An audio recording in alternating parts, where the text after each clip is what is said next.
آج ہم تاریخ کے ایک ایسے کردار کی گہرائی میں اتر رہے ہیں جن کا نام طاقت، انصاف اور ایک وسیع سلطنت کی تعمیر سے جڑا ہوا ہے۔ جی، وہ اسلام کے دوسرے خلیفہ تھے جنہیں پیغمبر اسلام نے الفاروق کا لقب دیا تھا، یعنی حق اور باطل میں فرق کرنے والا۔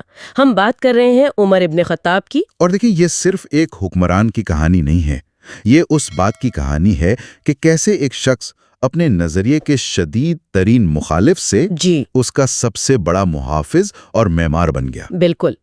ہمارے پاس جو ذرائع ہیں وہ ان کی زندگی کے ہر پہلو کا احاطہ کرتے ہیں، ان کی سخت طبیعت جوانی سے لے کر اسلام قبول کرنے کے ڈرامائی واقعے تک، اور پھر ان کے دور خلافت کی وہ اصلاحات جنہوں نے دنیا کا نقشہ ہی بدل دیا۔ تو ہمارا آج کا مقصد صرف واقعات کو دہرانا نہیں ہے، بلکہ یہ سمجھنا ہے کہ ایک شخص کس طرح اصولوں کی بنیاد پر ایک ایسی سلطنت کھڑی کر سکتا ہے جو طاقت اور انصاف کو ایک ساتھ لے کے چلے۔ جی، عمر کی زندگی دراصل اسی توازن کی کہانی ہے۔ صحیح۔ تو آئیے کہانی کے آغاز سے شروع کرتے ہیں۔ عمر مکہ کے بنو ادی قبیلے میں پیدا ہوئے۔ یہ قبیلہ اپنی ثالثی کی صلاحیتوں کے لیے مشہور تھا، ہے نا؟ جی بالکل، لیکن ان کی اپنی ابتدائی زندگی کافی سخت تھی۔ ذرائع بتاتے ہیں کہ ان کے والد خطاب ابن نفیل بہت ہی سخت مزاج تھے۔ اچھا۔ اور وہ عمر سے بچپن میں اونٹ چرانے جیسے بہت مشقت بھرے کام کرواتے تھے۔ اور شاید یہی سختی ان کی شخصیت کی تعمیر میں کام آئی۔ بالکل۔ وہ صرف ایک جنگجو نہیں تھے، وہ قبل از اسلام مکہ کے ان گنے چنے لوگوں میں سے تھے جو لکھنا پڑھنا جانتے تھے۔ اچھا۔ جی، اس کے ساتھ ساتھ وہ ایک بہترین پہلوان، گھڑ سوار اور ایک شعلہ بیان مقرر بھی تھے۔ ان خصوصیات نے انہیں قریش کے معاشرے میں ایک خاص مقام دیا تھا۔ لیکن یہی مقام اور روایات سے گہری وابستگی، یہی چیز انہیں اسلام کا ایک بہت بڑا مخالف بناتی ہے۔ جی، وہ اسلام کو اپنے آباء و اجداد کے مذہب اور قریش کے سماجی ڈھانچے کے لیے ایک خطرہ سمجھتے تھے۔ اور ذرائع کے مطابق وہ مسلمانوں پر ظلم کرنے میں بھی پیش تھے۔ بات یہاں تک پہنچ گئی تھی کہ انہوں نے پیغمبر اسلام کو قتل کرنے کا ارادہ کر لیا تھا۔ اور یہیں سے کہانی ایک ناقابل یقین موڑ لیتی ہے۔ یہ ان کی زندگی کا وہ لمحہ ہے جسے ڈرامائی کہنا بھی شاید کم ہوگا۔ جی ہاں، جب وہ اپنی تلوار لے کر اس ارادے سے نکلے تو راستے میں انہیں معلوم ہوا کہ ان کی اپنی بہن فاطمہ اور بہنوئی اور ان کے بہنوئی دونوں اسلام قبول کر چکے ہیں۔ یہ خبر سن کر تو ان کا غصہ آسمان پر پہنچ گیا ہوگا۔ بالکل، وہ سیدھا اپنی بہن کے گھر گئے جہاں انہوں نے قرآن کی سورت طٰہٰ کی تلاوت کرتے ہوئے سنا۔ ذرائع بتاتے ہیں کہ انہوں نے غصے میں اپنے بہنوئی پر حملہ کیا، اور جب ان کی بہن بچانے آئیں تو انہیں بھی اتنی زور سے مارا کہ وہ زخمی ہو گئی۔ جی، ان کے منہ سے خون بہنے لگا تھا۔ لیکن یہاں ایک بہت دلچسپ نفسیاتی نقطہ ہے۔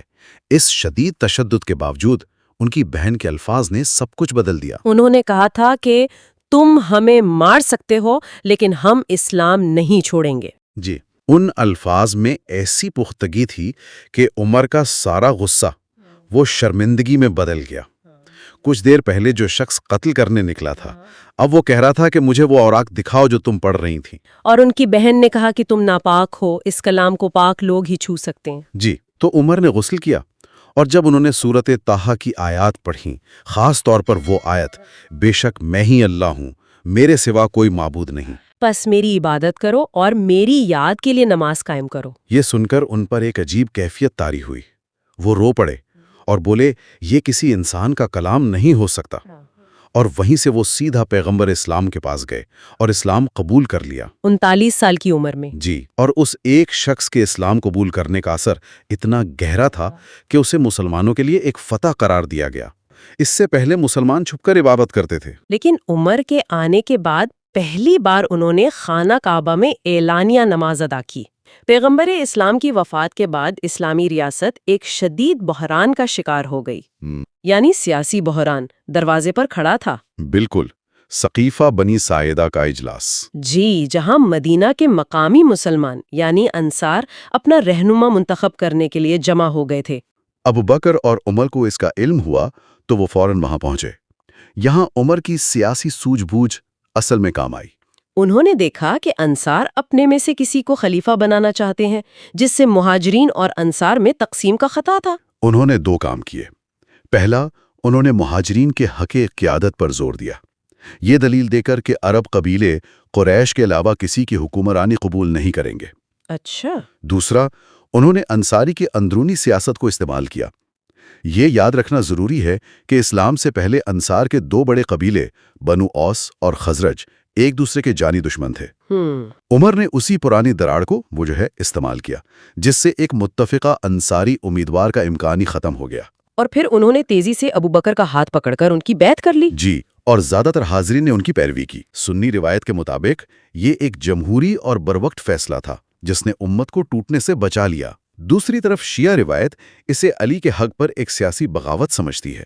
ان کا موقف ہے کہ پیغمبر اسلام نے غدیر خم کے مقام پر علی کو اپنا جانشین نامزد کر دیا تھا۔ بالکل، شیعہ ذرائع میں یہ بھی آتا ہے کہ بعد میں علی سے بیعت لینے کے لیے دباؤ ڈالا گیا۔ اور فاطمہ کے گھر پر ایک ناخوشگوار واقعہ بھی پیش آیا، جبکہ سنی مورخین کہتے ہیں کہ علی نے کچھ مہینوں بعد مسلمانوں کے اتحاد کی خاطر اپنی مرضی سے بیعت کر لی تھی۔ تو ہم یہاں صرف دونوں طرف کی تاریخی روایات بیان کر رہے ہیں جیسا کہ وہ ہم تک پہنچی ہیں۔ جنگ یمامہ میں جب سینکڑوں حافظ قرآن شہید ہو گئے تو عمر کو احساس ہوا کہ قرآن کا بڑا حصہ جو لوگوں کے سینوں میں محفوظ ہے وہ ضائع ہو سکتا ہے۔ انہوں نے ابو بکر کو اسے ایک کتاب کی شکل میں جمع کرنے پر قائل کیا، جو ایک تاریخی کارنامہ تھا۔ اور اسی اعتماد کی وجہ سے ابو بکر نے اپنی وفات سے پہلے عمر کو اپنا جانشین نامزد کیا۔ ان کے دور میں فتوحات کا جو سلسلہ شروع ہوا وہ تاریخ کو حیران کر دیتا ہے۔ جی، اس وقت کی دو سپر پاورز، فارس کی ساسانی سلطنت اور روم کی بائزنٹینی سلطنت کو شکست ہوئی۔ عمر صرف ایک فاتح نہیں تھے، وہ ایک ریاست کے معمار تھے۔ سوال یہ تھا کہ اتنی تیزی سے پھیلتی ہوئی سلطنت، جس میں مختلف نسلوں، مذاہب اور زبانوں کے لوگ شامل ہو رہے تھے، جی، اسے چلایا کیسے جائے؟ عمر نے ریاست کو صوبوں اور اضلاع میں تقسیم کیا۔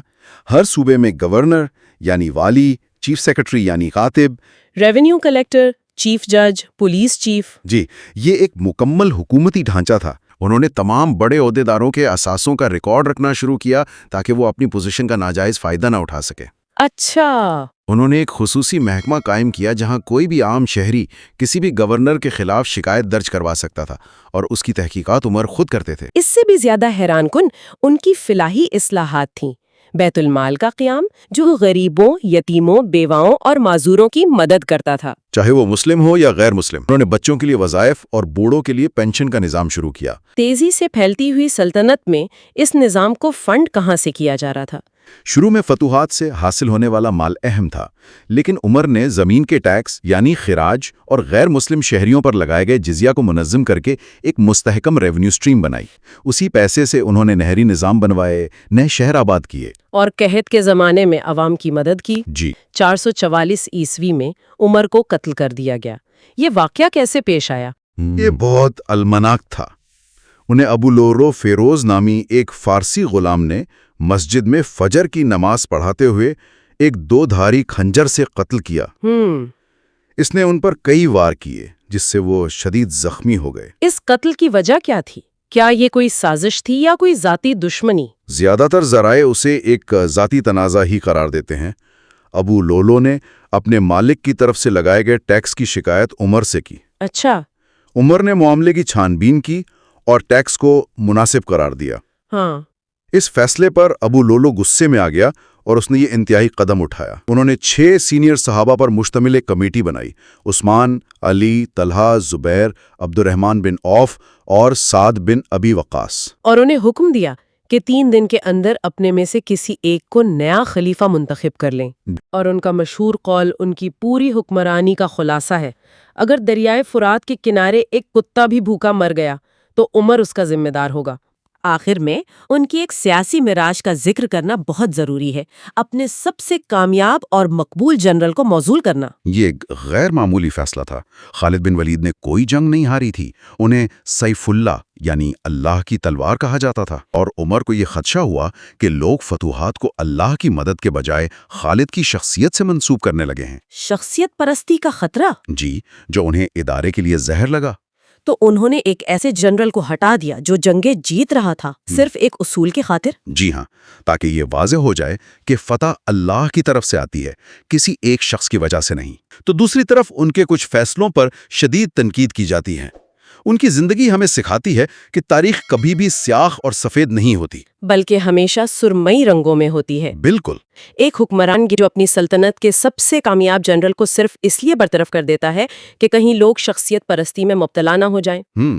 وہ قیادت اور ادارہ سازی کے بارے میں کیا گہرا سبق سکھاتا ہے؟ یہ سوال آج بھی دنیا بھر کے رہنماؤں کے لیے اتنا ہی اہم ہے جتنا اس وقت